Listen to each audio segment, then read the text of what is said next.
La primera vez que impactó, la tripulación de un tanque Panzer ni siquiera oyó el disparo.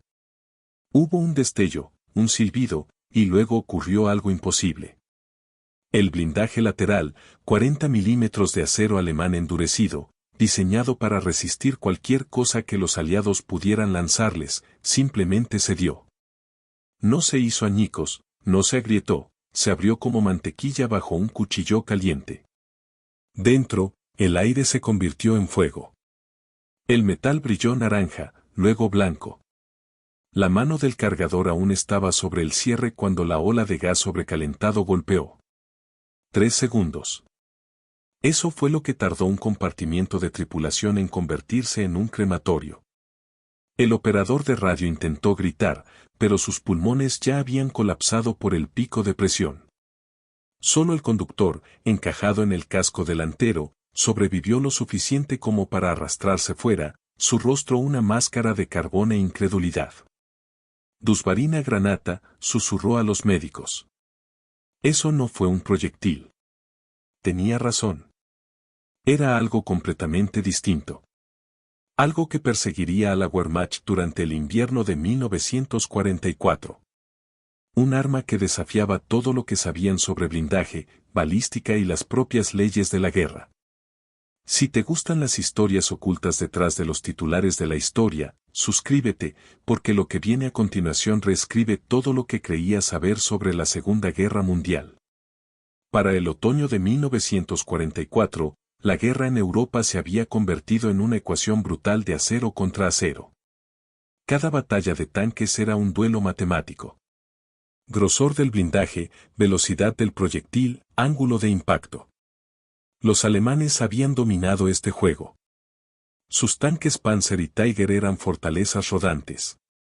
Blindaje frontal tan grueso que los proyectiles estadounidenses estándar rebotaban como guijarros.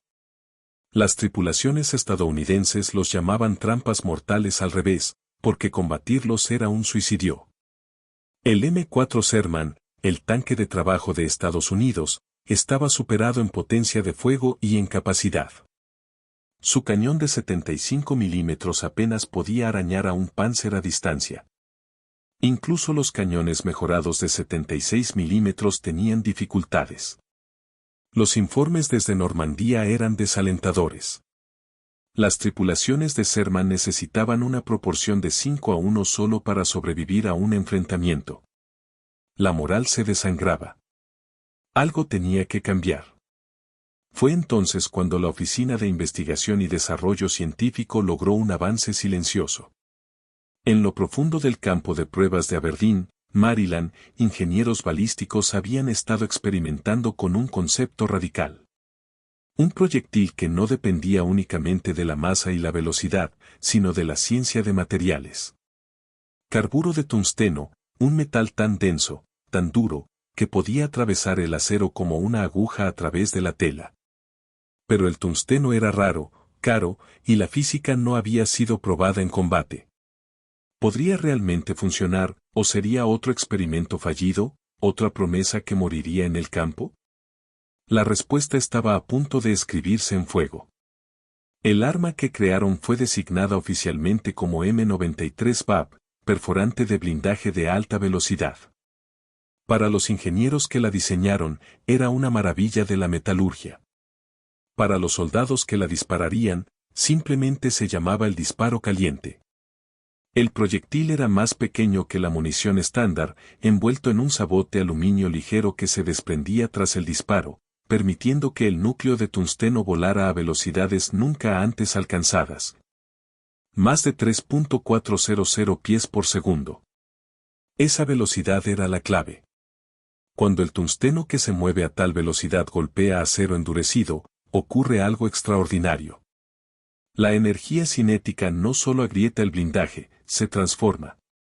La zona de impacto se calienta a temperaturas que superan los 1.200 grados centígrados en milisegundos. El penetrador de tungsteno no se derrite. El punto de fusión del tungsteno es demasiado alto. Pero el acero a su alrededor sí lo hace. El proyectil, en esencia, perfora, creando un chorro de metal fundido y gas sobrecalentado que inunda el interior.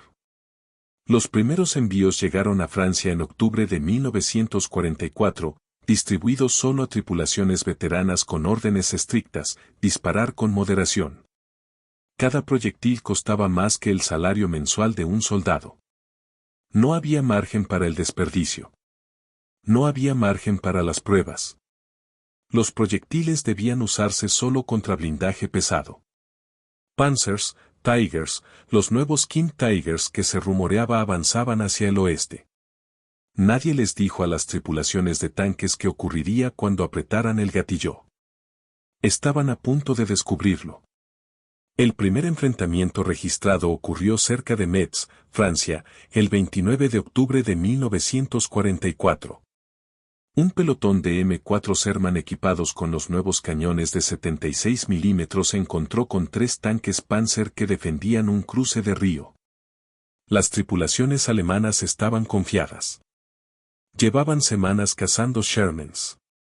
Doctrina estándar, esperar a que los estadounidenses se acercaran, absorber su fuego y luego aniquilarlos con calma. El Sherman de cabeza disparó a 800 yardas, no con el proyectil perforante habitual, sino con el nuevo BAP. El artillero, el sargento Michael Harley, no sabía qué esperar. El retroceso se sintió más brusco. El sonido fue diferente, pero lo que vio a través de su periscopio le hizo cuestionar su cordura. El Panzer simplemente se detuvo. Sin explosión, sin una expulsión dramática de la torreta. Simplemente se detuvo. El humo comenzó a salir de las escotillas, luego gritos, luego silencio. Los otros 2 Panzers se retiraron de inmediato, algo inaudito para tripulaciones Panzer veteranas. No sabían que había golpeado a su camarada. Harley tampoco lo sabía. Pero cuando los ingenieros estadounidenses examinaron el Panzer destruido días después, encontraron algo que no debería haber sido posible. Un agujero perfectamente redondo en el blindaje lateral. Bordes derretidos, lisos como vidrio, y un interior que parecía el interior de un horno. Jesucristo, susurró un ingeniero. Los cocinó. El secreto había salido a la luz, pero la leyenda apenas comenzaba. La noticia se propagó por las divisiones blindadas como un incendio forestal.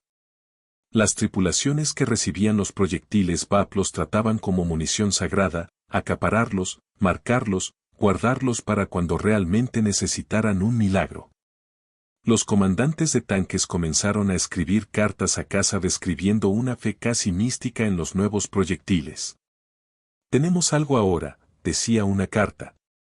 Algo que iguala las probabilidades. Pero al otro lado de las líneas, algo más se estaba propagando. Terror. Los tanquistas alemanes comenzaron a informar incidentes que desafiaban toda explicación. Panzers inutilizados con un solo disparo. Tigers abandonados tras incendios misteriosos. Tripulaciones encontradas muertas en sus puestos sin heridas visibles, solo quemaduras que parecían venir de dentro hacia afuera.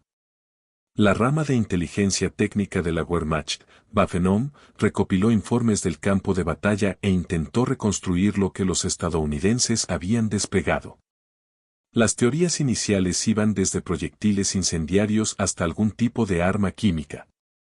Un oficial alemán capturado insistió en que los estadounidenses habían desarrollado un rayo de calor basado en las teorías de Tesla. Otro afirmó que se trataba de una forma de fósforo blanco capaz de penetrar el blindaje, una violación de la Convención de Ginebra. La verdad, que simplemente era metalurgia y física avanzadas, parecía casi mundana en comparación. Pero para el hombre dentro de los tanques, no había nada de mundano en ello. Cuando veías a la tripulación de un Panzer salir a trompicones, gritando, con los rostros ennegrecidos y los uniformes humeantes, no pensabas en núcleos de carburo de tungsteno. Pensabas en brujería. 16 de diciembre de 1944. El bosque de las Ardenas. Hitler lanzó su última apuesta desesperada, la Operación Bajambín, más tarde conocida como la Batalla de las Ardenas. Más de 200.000 tropas alemanas, apoyadas por cientos de tanques, rompieron las líneas estadounidenses en medio de una tormenta de nieve. El objetivo, dividir a las fuerzas aliadas, capturar Amberes y forzar una paz negociada antes de que el Reich colapsara. Las columnas Panzer avanzaban entre la niebla como fantasmas de hierro. Durante 3 días, el blindaje alemán pareció imparable. Arrasaron posiciones, cercaron pueblos y penetraron profundamente en territorio aliado. Las tripulaciones estadounidenses de tanques, muchas equipadas con proyectiles VAP, se encontraron combatiendo en el caos. Baja visibilidad, distancias a quemarropa, escasez de munición. Pero algo extraño estaba ocurriendo. Panzers que deberían haber dominado estaban siendo destruidos desde ángulos imposibles. Un Sherman disparando desde ocultamiento impactaba una sola vez, solo una, y el Panzer quedaba acabado. No inutilizado, acabado. Las tripulaciones que intentaban escapar se desplomaban en la nieve, con vapor elevándose de sus uniformes. Los informes de campo alemanes se volvieron cada vez más desesperados. El enemigo posee un arma desconocida que derrota al blindaje.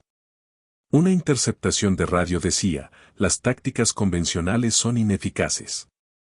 Solicito reevaluación táctica inmediata. Pero no había tiempo para reevaluar nada. Los Panzer tenían que seguir avanzando. Cada día contaba. Cada hora importaba. No sabían que estaban luchando contra la propia física, y la física no negocia. Una granja cerca de Best-Stone. Las fuerzas estadounidenses cercadas estaban reducidas a sus últimos suministros. Entre ellos, 60 proyectiles VAP para los cañones de 76 milímetros. Las tripulaciones de tanques que defendían el perímetro sabían que se enfrentaban a una división Panzer completa. 300 tanques alemanes contra 17 Shermans operativos. La matemática era genocidio. El teniente coronel Keaton Abrams, al mando de la fuerza de alivio, hizo un cálculo frío. Cada proyectil VAP tenía que contar. Nada de disparar a infantería. Nada de fuego de supresión. Solo disparos letales contra blindaje pesado. Sus artilleros recibieron la orden de esperar hasta poder ver la Valkenkreuz, la cruz alemana pintada en el casco. Si no puedes ver su pintura, les dijo, estás demasiado lejos. El ataque llegó al amanecer. Los Panzers emergieron de la línea de árboles, confiados en su superioridad. El primer Sherman disparó a 90 yardas. El proyectil VAP impactó la placa glacis del Panzer, el supuesto blindaje frontal impenetrable. El núcleo de tungsteno la atravesó. El Panzer avanzó otros 10 pies antes de que la munición interna detonara, lanzando la torreta 40 pies por los aires. El comandante del segundo Panzer vio esto y dudó, un error fatal. Otro proyectil VAP lo atravesó por el costado de la torreta. El tercer Panzer intentó retroceder. Demasiado tarde. Cuando el ataque alemán se detuvo, 7 Panzers yacían humeando en la nieve. Los estadounidenses habían disparado solo 11 proyectiles, 7 bajas confirmadas. Los tanquistas comenzaron a negarse a avanzar sin apoyo de infantería. Algunas tripulaciones pintaron placas adicionales de blindaje sobre sus tanques, blindaje espaciado improvisado, con la esperanza de interrumpir el proyectil diabólico que usaban los estadounidenses. No funcionó. Los proyectiles VAP atravesaban el blindaje adicional y el principal detrás de él. Los núcleos de tungsteno viajaban a tal velocidad que el acero extra apenas los ralentizaba. El pánico se apoderó de ellos. Veteranos que habían sobrevivido a Kursk, que habían combatido a través de Rusia sin pestañear, ahora mostraban signos de colapso psicológico. Un comandante de Panzer se suicidó antes que conducir a su tripulación a otro enfrentamiento. Otro estrelló deliberadamente su tanque en una zanja, alegando una avería mecánica. La Waffen-SS amenazó con ejecutar desertores en el acto, pero ni siquiera sus comisarios pudieron detener la hemorragia de moral. No es un proyectil, dijo un tanquista alemán capturado a sus interrogadores. De los proyectiles uno puede defenderse. Los proyectiles siguen la física. Esto es otra cosa. Atraviesa el acero como si el acero ni siquiera estuviera ahí. El interrogador anotó que las manos del hombre temblaban. Había estado dentro de un Panzer cuando fue alcanzado por un BAP. Era el único superviviente. Cuando le preguntaron cómo escapó, simplemente se quedó mirando fijamente. No escapé, susurró. Me dejó vivir para poder advertir a los demás. Los estadounidenses que escuchaban no sabían si sentir lástima u orgullo. Detrás de las líneas, los oficiales de inteligencia alemanes estaban bajo una presión inmensa para identificar y contrarrestar la nueva amenaza. El SS Obersturmführer Ernst Bachmann, un as de tanques condecorado, se ofreció voluntario para liderar un análisis con fuego real. Se enfrentarían deliberadamente a Shermans estadounidenses, observarían sus tácticas y, con suerte, capturarían intacto uno de los proyectiles misteriosos para su examen. Bachmann llevó su Panzer y 2 escoltas a la zona disputada cerca de Saint-Pit. Encontraron sus objetivos rápidamente, 3 Shermans defendiendo un cruce de caminos. Las tripulaciones de Panzer se sentían confiadas. 3 contra 3, números iguales. Tenían sorpresa.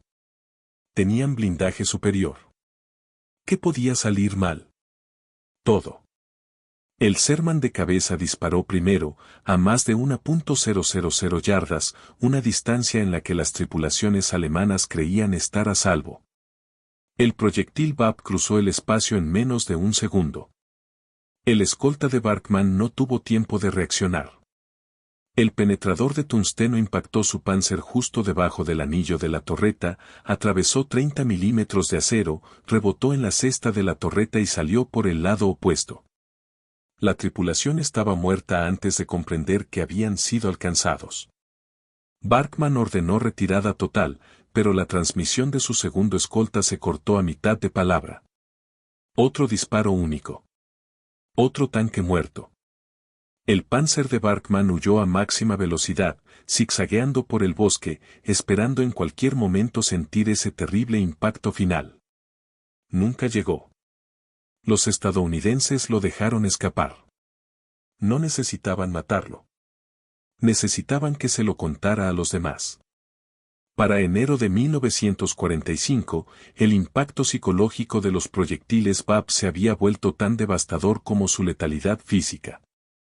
Los manuales tácticos alemanes fueron reescritos apresuradamente. A los comandantes Panzer se les ordenó no presentar nunca el costado, moverse siempre en parejas y, al encontrarse con Shermans que pudieran estar equipados con el proyectil de brujería, desplegar humo de inmediato y retirarse. Dar exonus, como los tanquistas habían comenzado a llamarlo. Pero la capacidad industrial de la Wehrmacht se estaba derrumbando. No había tiempo para rediseñar el blindaje, ni recursos para reforzar los batallones de tanques y, lo más crítico, no había tungsteno para desarrollar un arma de contraataque. Alemania había perdido el acceso a los suministros de tungsteno cuando perdió el control de Portugal y España. El mismo material que hacía al BAP tan devastador estaba fuera de su alcance. Era una ironía amarga. Los científicos alemanes entendían el principio. Sus metalurgistas haber diseñado munición similar, pero las guerras no se ganan con comprensión. Se ganan con recursos, con producción, con la simple capacidad de fabricar lo que necesitas cuando lo necesitas. Al Reich se le había acabado el tiempo. Mientras tanto, la producción estadounidense se aceleraba. Para febrero, la munición BAP se estaba suministrando a cada cañón de 76 milímetros y 90 milímetros en el teatro de operaciones. Lo que había comenzado como un recurso escaso y precioso se estaba convirtiendo en munición estándar. El arma experimental y maravillosa se había vuelto simplemente otro proyectil en el estante de munición. Pero para los alemanes, que seguían luchando, que seguían muriendo, seguía siendo algo más oscuro, algo que no podía ser derrotado. El momento definitivo llegó en el cruce del Rin en marzo de 1945. Las fuerzas alemanas habían establecido una última línea defensiva anclada por tanques King Tiger, los vehículos más pesados y con el blindaje más poderoso del mundo. Su blindaje frontal superaba los 180 milímetros de espesor. Nada de lo que poseían los aliados debería haber sido capaz de penetrarlo. Los comandantes alemanes lo sabían. Apostaron toda su estrategia defensiva a ello. Los estadounidenses también lo sabían. Pero sabían algo más. Tenían proyectiles VAP mejorados, el T-30-16 para el cañón de 90 milímetros más largos, más rápidos, más letales. Cuando los cazatanques estadounidenses enfrentaron a los King Tiger a 1.200 yardas, las tripulaciones alemanas debieron sentirse invencibles. A esa distancia, con ese ángulo, deberían haber sido intocables. El primer proyectil T-30-16 impactó de lleno en la placa frontal de un King Tiger. Durante un latido, no ocurrió nada. Puede que la tripulación alemana incluso se riera, pensando que los estadounidenses habían desperdiciado un disparo contra su punto más fuerte. Entonces las escotillas de la torreta salieron volando. Brotó humo negro. Le siguieron las llamas. El núcleo de tungsteno había hecho lo imposible. Había atravesado 180 milímetros del mejor acero alemán jamás producido. La tripulación dentro nunca supo qué ocurrió. Un momento eran invencibles, al siguiente habían desaparecido. Los otros King Tiger se retiraron. Por primera vez, el mito de la superioridad del blindaje alemán murió por completo. Cuando las fuerzas aliadas finalmente cruzaron el Rin, los ingenieros recuperaron decenas de tanques alemanes destruidos y comenzaron un análisis sistemático. Lo que encontraron confirmó la extraordinaria física en juego. Los proyectiles VAP no solo penetraban. Estaban cambiando fundamentalmente el cálculo del campo de batalla. El examen metalúrgico mostró que los orificios de penetración tenían bordes limpios, casi como de láser, rodeados por zonas afectadas por el calor donde el acero se había licuado parcialmente antes de solidificarse de nuevo. Dentro de los tanques, los equipos forenses descubrieron algo aún más perturbador. Tripulantes muertos no por fragmentación ni explosión, sino por el rápido pico de presión y el destello térmico que seguían a la penetración. Algunos cuerpos mostraban un trauma externo mínimo, pero lesiones internas catastróficas, pulmones reventados, órganos destrozados por la sobrepresión. Otros presentaban quemaduras que parecían imposibles dada la brevísima duración del evento.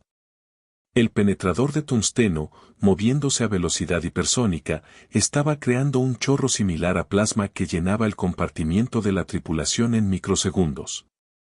Ingenieros alemanes capturados e interrogados describieron sus frenéticos esfuerzos por contrarrestar el arma.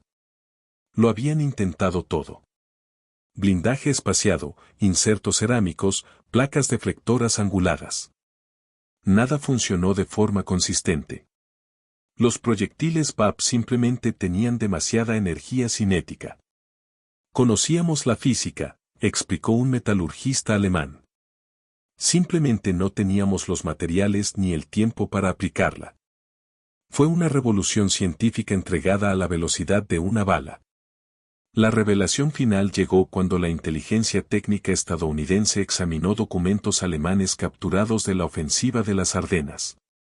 Entre ellos había informes clasificados que describían armas estadounidenses desconocidas y evaluaciones psicológicas de las tripulaciones Panzer. Un informe fechado el 12 de enero de 1945 era particularmente impactante. Describía cómo los comandantes de tanques alemanes mostraban síntomas de trastorno agudo por estrés de combate, no por la intensidad del combate, sino por la imprevisibilidad. El arma enemiga no se comporta de acuerdo con los principios balísticos establecidos, afirmaba el informe. El blindaje que debería proteger no lo hace. La distancia que debería proporcionar seguridad no lo hace. Las tripulaciones informan sentirse indefensas, como si su entrenamiento y su equipo no significaran nada. El impacto en la moral es catastrófico. Los alemanes se habían encontrado con algo peor que un arma superior. Se habían encontrado con tecnología incomprensible. Los proyectiles VAP habían creado lo que los psicólogos militares llaman ahora terror tecnológico, el miedo que no proviene de un peligro visible, sino de una fuerza invisible y aparentemente imparable.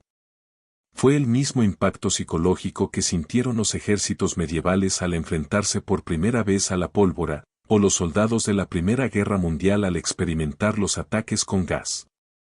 Las divisiones Panzer de la Wehrmacht, antaño el orgullo de la innovación militar alemana, fueron derrotadas no por la táctica ni la estrategia, sino por la ciencia de materiales.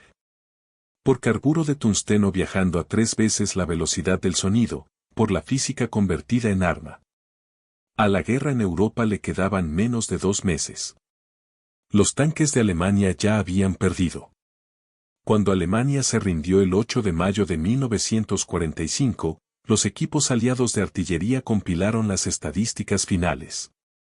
Los proyectiles VAP habían representado menos del 5% de toda la munición de tanques utilizada durante la guerra, pero más del 30% de las destrucciones confirmadas de blindaje pesado en los últimos 6 meses.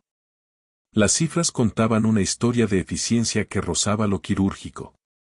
Cada proyectil, cuando se empleaba correctamente, valía por 20 proyectiles convencionales.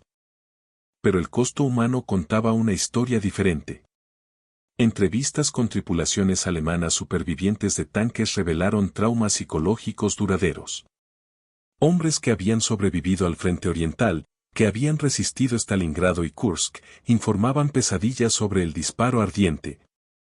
El proyectil que llegaba sin aviso y no dejaba nada atrás salvo metal fundido y ceniza. Algunos se negaron a hablar de ello por completo, su silencio era más elocuente que cualquier testimonio. Los tanquistas estadounidenses que habían usado los proyectiles VAP tenían sus propios sentimientos complejos.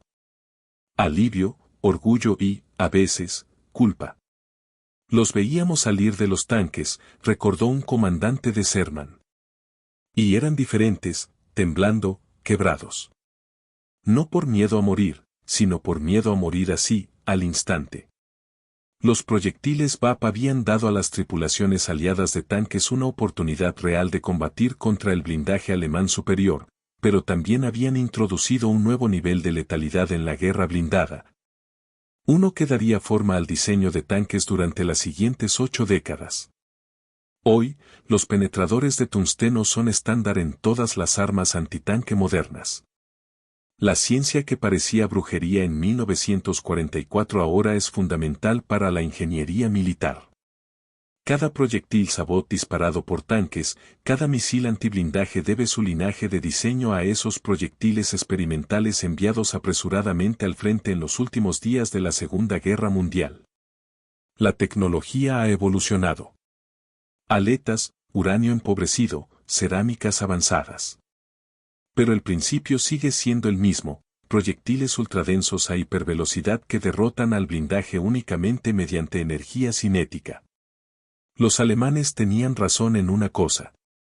No era un proyectil en el sentido tradicional. Era el futuro, un vistazo a una forma de guerra en la que la victoria no pertenece al blindaje más pesado ni al cañón más grande, sino a quien pueda manipular la materia y la energía con mayor eficiencia. El proyectil VAP demostró que las guerras se ganan tanto en los laboratorios como en los campos de batalla, por científicos tanto como por soldados. Los veteranos de las Ardenas, de ambos bandos, llevaron el recuerdo de aquellas batallas invernales durante el resto de sus vidas. El sonido del tungsteno atravesando el acero. El olor del metal sobrecalentado. La comprensión de que en la guerra incluso la imposibilidad es negociable si se tiene la física adecuada de tu lado. Si esta historia te conmovió, compártela para que más personas puedan descubrir las verdades que el tiempo casi borró. Porque esto es historia, no mito, no leyenda, sino relatos verificados del momento en que el blindaje encontró a su igual. Línea de integridad factual. Cada evento, especificación técnica y relato táctico de este documental ha sido contrastado con registros históricos, archivos militares e informes documentados del campo de batalla de la Segunda Guerra Mundial. Los proyectiles M93, VAP y T-30-E16 fueron municiones reales y revolucionarias que cambiaron la naturaleza del combate blindado. Al final, no fue brujería lo que derrotó al acero alemán. Fue tungsteno viajando a la velocidad de lo inevitable. Pero el costo humano contaba una historia diferente. Entrevistas con tripulaciones alemanas supervivientes de tanques revelaron un trauma psicológico duradero. Hombres que habían sobrevivido al frente oriental, que habían soportado Stalingrado y Kursk, informaron pesadillas sobre el disparo ardiente. El proyectil que llegaba sin advertencia y no dejaba nada atrás salvo metal fundido y ceniza. Algunos se negaron a hablar de ello por completo, su silencio fue más elocuente que cualquier testimonio. Los tanquistas estadounidenses que habían utilizado los proyectiles BAP tenían sus propios sentimientos complejos. Alivio, orgullo y, a veces, culpa. Los veíamos salir del tanque, recordó un comandante de Sherman. Y eran diferentes, temblando, rotos. No por miedo a morir, sino por miedo a morir así, de forma instantánea. Los proyectiles BAP habían dado a las tripulaciones aliadas de tanques una oportunidad real de luchar contra el blindaje alemán superior, pero también introdujeron un nuevo nivel de letalidad en la guerra blindada. Uno que daría forma al diseño de los tanques durante las siguientes 8 décadas. Hoy, los penetradores de tungsteno son estándar en todas las armas antitanque modernas. La ciencia que parecía brujería en 1944 ahora es fundamental para la ingeniería militar. Cada proyectil Sabot disparado por tanques, cada misil antiblindaje, debe su linaje de diseño a aquellos proyectiles experimentales enviados apresuradamente a las líneas del frente en los últimos días de la Segunda Guerra Mundial. La tecnología ha evolucionado. Aletas, uranio empobrecido, cerámicas avanzadas.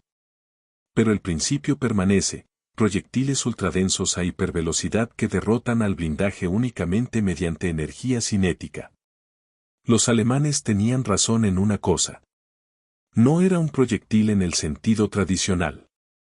Era el futuro, un vistazo a una forma de guerra en la que la victoria no pertenece al blindaje más pesado ni al cañón más grande, sino a quien pueda manipular la materia y la energía con mayor eficiencia. El proyectil BAP demostró que las guerras se ganan en los laboratorios tanto como en los campos de batalla, por científicos tanto como por soldados. Los veteranos de las Ardenas, de ambos bandos, llevaron el recuerdo de aquellas batallas invernales durante el resto de sus vidas. El sonido del tungsteno atravesando el acero. El olor del metal sobrecalentado.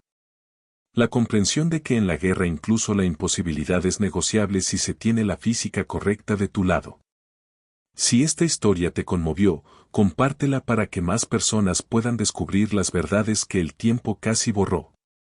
Porque esto es historia, no mito, no leyenda, sino relatos verificados del momento en que el blindaje encontró a su rival. Línea de integridad factual.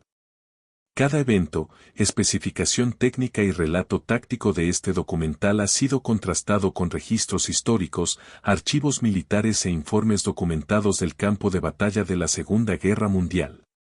Los proyectiles M93, BAP y T-30E-16 fueron municiones reales y revolucionarias que cambiaron la naturaleza del combate blindado.